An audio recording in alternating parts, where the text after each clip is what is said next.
Welcome TQE project practitioners. I am Andre Lim, Managing Director for the Lanka Institute of Quality Management. Today we will look at the example of a TQE project. So let's see. This is the PDCA cycle which all projects should go with. As I mentioned before, there are many methods to solve a problem. But the PDCA cycle is a systematic approach and a scientific approach to problem solving.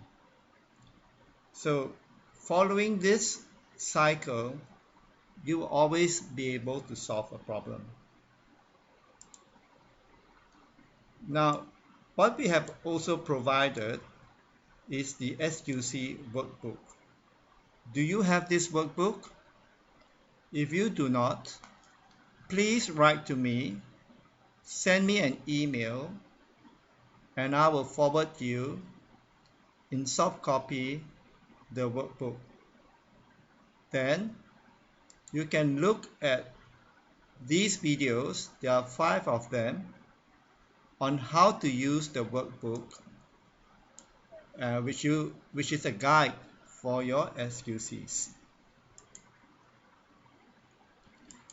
In a presentation, we should learn how to tell an interesting story. Do you like to listen to a boring stories? No. Your audience will fall asleep. Usually, a report will have an introduction, a body, and a conclusion. More or less, we know the outcome from the start. What is this subject about, when it happened, why it happened, then the body, and then the conclusion. Often we can predict it's either happy or not so happy. But that's just a normal report. And a normal report is not so interesting as storytelling. In storytelling, we add another component called a twist. When there is a twist, the final outcome becomes a bit more challenging for us to decide what it's going to be. So by making a twist in the story, the people become more interested to want to know what is the end of the story. It's just like when you're watching a good TV show, you just cannot stop. You just don't want to eat or want to sleep because you must know what happened at the end, because the clever story writer has put in one or several twists in the story. To tell an interesting story, it also must be quick and well organized so as to keep the interest up. If the tone of the speaker is extremely monotonous, and it becomes very boring. So watch your tone and watch the speed of your speaking as well. Most importantly, watch the time. Unnecessary slides should not be used because they don't bring you points. Unless you are making a presentation just to help people to understand and you have plenty of time to make your presentation. Just like running. You do running for different reasons. Sometimes you run because you want to have an exercise, or you run because you are stressed or you want to think about something, or you run for training, or you run for competition. When you run for a competition, you have no time to waste. You run as fast as you can because you want to win. So timing is important. So watch your time and make it appropriate. Stick to the time period that is given to you. So the SQC will go through our TQE. We say TQE or SQC. TQE has a larger scope because it covers compassionate projects. It covers projects which can be on-site in a in a place of work, like in a factory, in the workplace, on attachment. And SQC is normally just school-related projects.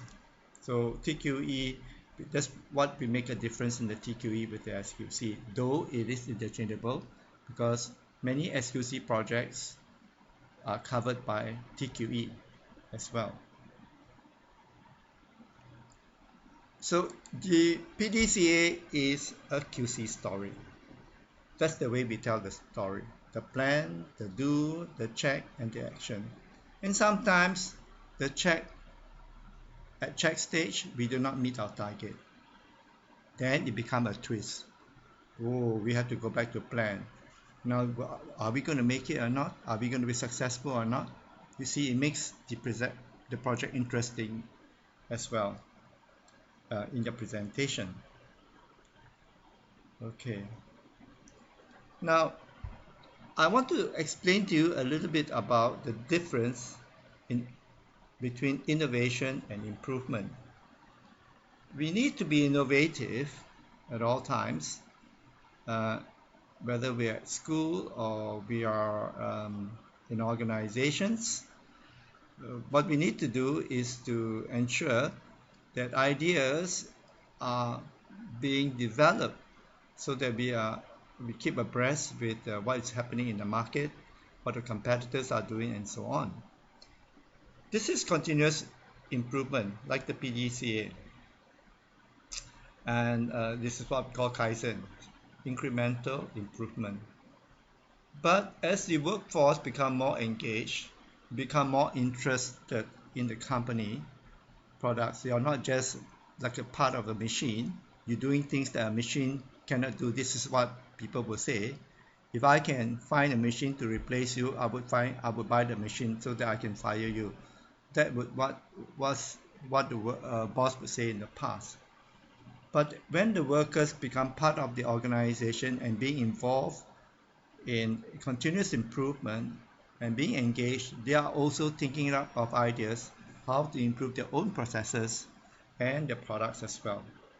So the curve will go up this way here, and for innovation it go up this way. There's no such thing as just an innovation curve and then we don't need continuous improvement anymore, because you still need continuous improvement even when you have new processes. In fact, you need more continuous improvement because every new system, even though it's a big capital investment, you still need to solve a lot of subsystems, and you still need to improve overall process improvements. So innovation is called Kaikaku in the Toyota system, and Kaizen also in the Toyota system is continuous improvement. And so that's the difference. We cannot say, oh, we don't need continuous improvement anymore. The people who say things like that, they don't understand how the workplace operates. Okay, maybe it's totally like soft factory that you don't have workers. Even then, you need technicians to man machines, need to maintain machines. Okay, so now the next thing that you have to look at is the judging criteria. When you are going for a competition, ask, what is the assessment criteria? Now, I'm giving you an example of a judging criteria here. So here are 7 points. It's a very simple because I just make it simple so that it fit this small little slide here which I have. Normally it can be 30, 40, 50 points, it goes very much in details. So the PDCA methodology is correct. So that's 30 points. This is big. Okay, you look at this here, how the points is distributed. You see, look at these two. These two things, 1 and 2, 55 points. So you need to score this really well. Okay, so what we are saying that when you are doing something, have the end in mind. Look at the end. What do we want to do? And we have to do it well in the process to get to where we are going. And at the same time, we get great value for what we are doing. The team selected was appropriate and of value to the team members or school. and the next project is stated. So don't forget to state the next project. Many teams forget to do that. Literature review are informative, detailed, virtual and physical from citation index. Okay, in this case here, this judging criteria is probably for an organization that is teaching, maybe for teachers or for PhD students or something like that, researchers and so on. So this part 4, which carry 5 points, important, means that they want to know how much knowledge you have about the subject before you solve it. How much research you go into the subject. You can't solve a problem without understanding it, without having a lot of knowledge for it. So this part of profound knowledge, you need to do your literature review. And so it's good for you to have some citation. Okay, I went to Wikipedia, I read this, I talked to my school principal, he said this, I went to the workshop, the foreman said this, and so on. All right. So creative, innovative, and original. Now, this is different from what I mentioned as kaikaku, because that means it's a big change in a process, like a huge capital investment. Or when you have a GSM phone and suddenly it converts to a smartphone, that's a big jump in the technology. So in this case here, what they are saying is creativity. We want to look at the way you develop the solutions to your problem. Innovative in the sense that you don't use the normal way of solving a problem. Okay, for example, floor is dirty, continuously dirty, I pour water on the floor. That may not be a good solution because water is expensive, water make a mess, but water make it slippery and so on. So something innovative will be like we put a dust collector at all the windows so that the dust don't come into the room. Then we don't need to pour water on the floor anymore, for example.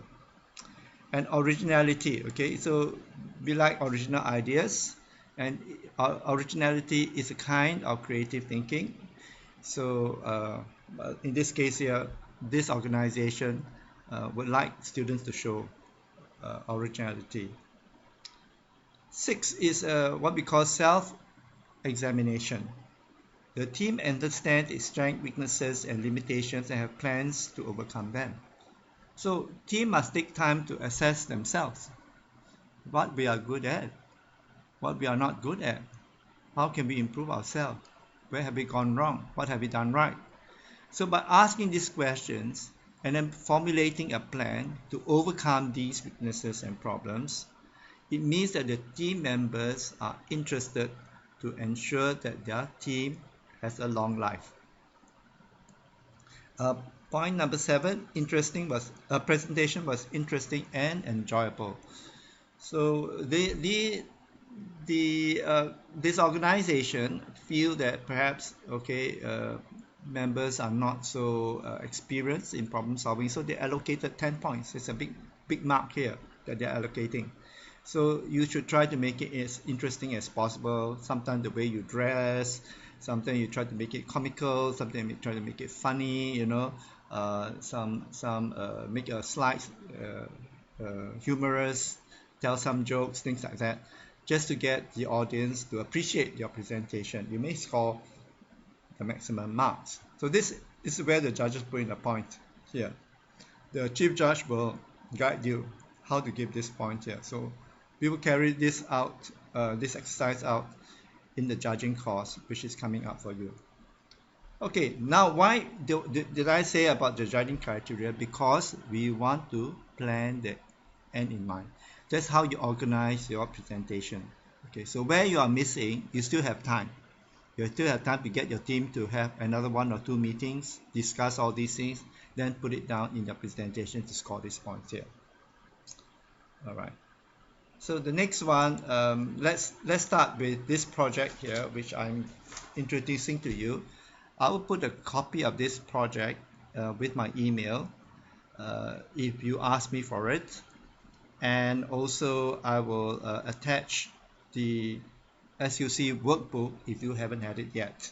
Okay, so let's go on.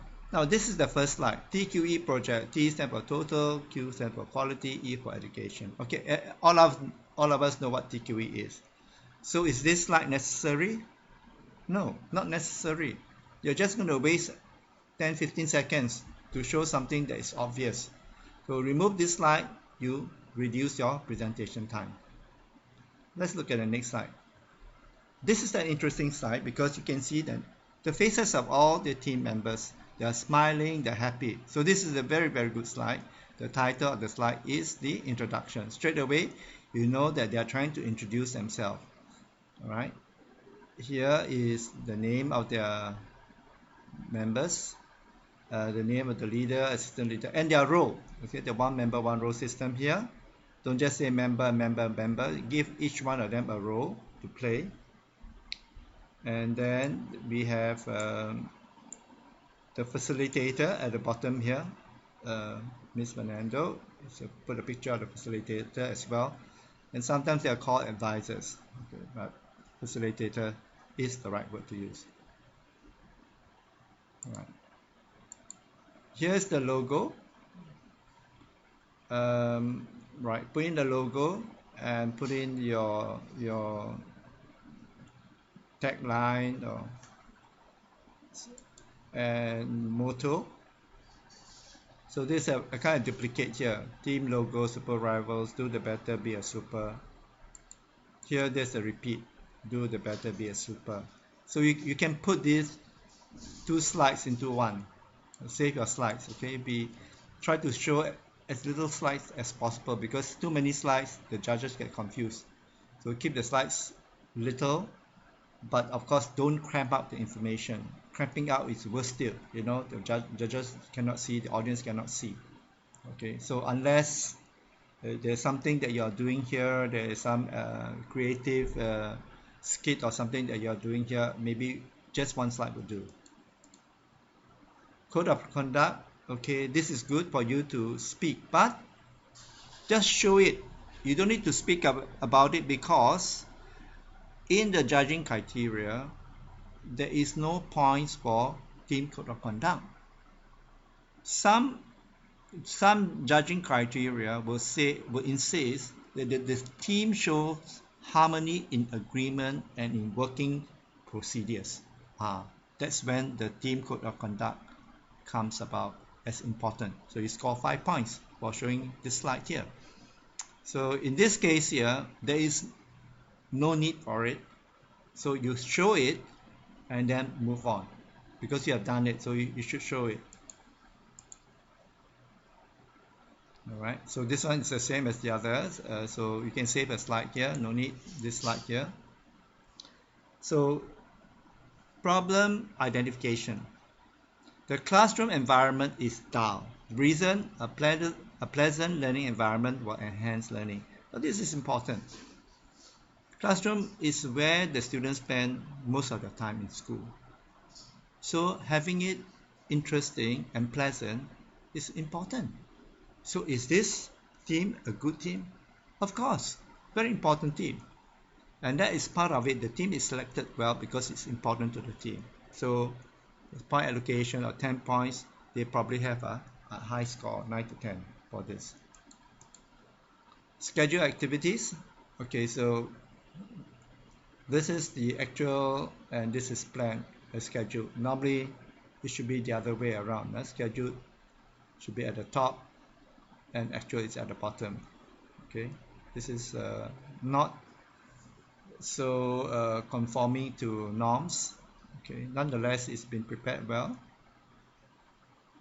So the team is keeping to about 6 months to complete the project, which is okay. You should finish the project well before 6 months. Maybe 3 to 4 months you should be able to finish the project, unless the project is very complicated.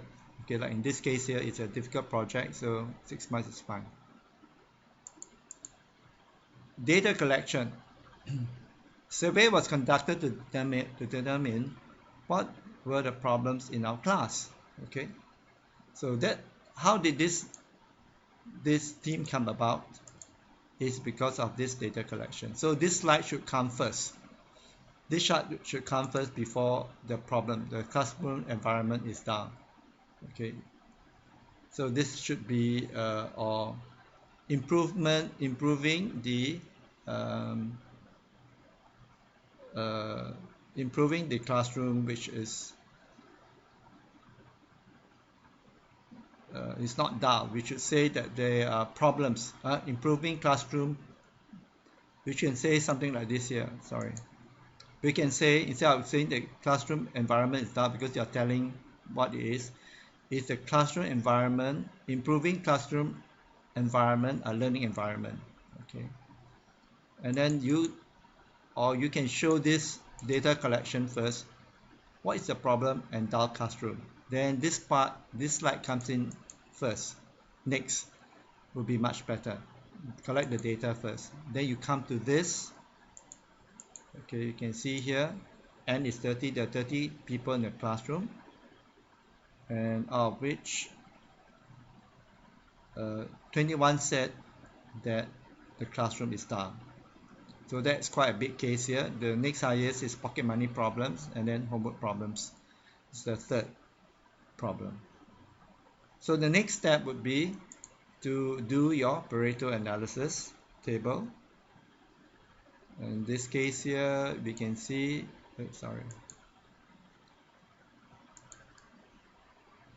data was collected. Now this is represent 21 people, so it shouldn't be 0.00. 21 should be an integer. No need decimal point. There's no such thing as 21.5 students. How can you have 21.5 students? It's either 21 or 22 students.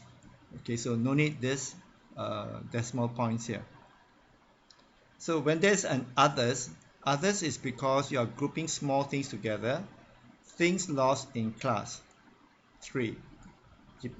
People have said late for school, 2. Bully is 1. Okay, these are some of the minor problems that have been said in the data collection. Next step, of course, is to draw the Pareto analysis table. So the Pareto analysis chart is drawn, graph is drawn here. So the highest is dull classroom here, pocket money, homework, and the rest. And then you do a cause analysis on dull classroom. What caused a dull classroom? So the cause and effect diagram is drawn. No posters, and these are the root causes. It can be more bones than this. The analysis is not so good. And then the next one is target setting. Data collected of 33 students in class, 21 students said class was dull. Our target is to have a satisfaction level of 90% of all class members, and to reduce the complaint by 3. Okay, so 90% is means that you must reduce the maximum complaints you can have is 3. So that means you are actually focusing only on the first bar of the Pareto diagram. You look at this here, they are only focusing on this bar of the Pareto diagram here. Okay, so at this point here, you may want to redraw and just draw one bar, but that's not necessary since you already drawn the graph. Right, then countermeasures. Okay, straight away you notice untidy notices, no posters, and garden nothing interesting is the root cause. Straight away the members start to come up with solution. Now this is where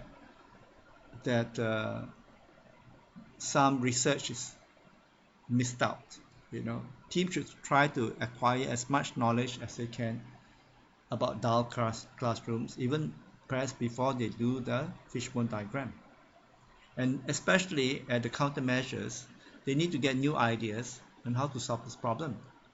So you need to research, and nowadays it's so easy to access information on the internet. You can go to a school library, you can ask around teachers, you can ask around other classes. You go to the best class and ask them, is your class interesting? Is your class boring? And they say, no, my class is not boring.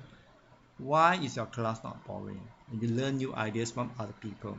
Okay, so this is where it should have come in, but it didn't. So maybe a slide before here on literature review, interviews with people, and so on will be helpful. Okay, nonetheless, there are alternatives. Okay, for example, dirty walls, paint pictures.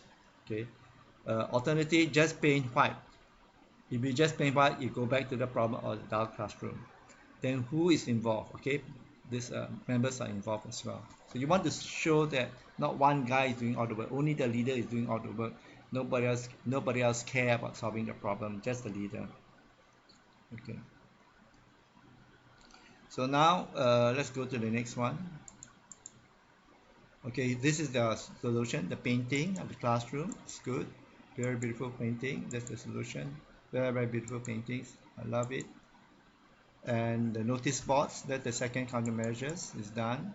So very beautiful. The classroom looks very pleasing. Yeah, this was best before, and now it's much better. So you should put in a title, proper title here, before. Okay. Making and maintaining flower beds. Okay, this is nice. Very nice. They're doing actual work. Okay, just starting to grow. That's good. I'm sure it must be better by now. This is interesting as well. They are getting all these parts that's left idle at home, and they're converting it to something useful at the classroom. Okay, now this is the check stage. We did, after implementation, we did general survey among those who complained. Only one person felt the classroom was still down. Team was satisfied, satisfaction level is 96.7%. Okay, that's very good. Only one. So this is the new Pareto analysis table. Because dark classroom was reduced to 1, it has become an others. Right, so here. Then the next, you draw the before after Pareto diagram here. So before total is 61, after total is 41. So 61 minus 41 is 20. 20 divided by 61 times 100 is 32.78. So here, this is 32.78. And put the others. What are these? Yeah, I did this here, but don't show it.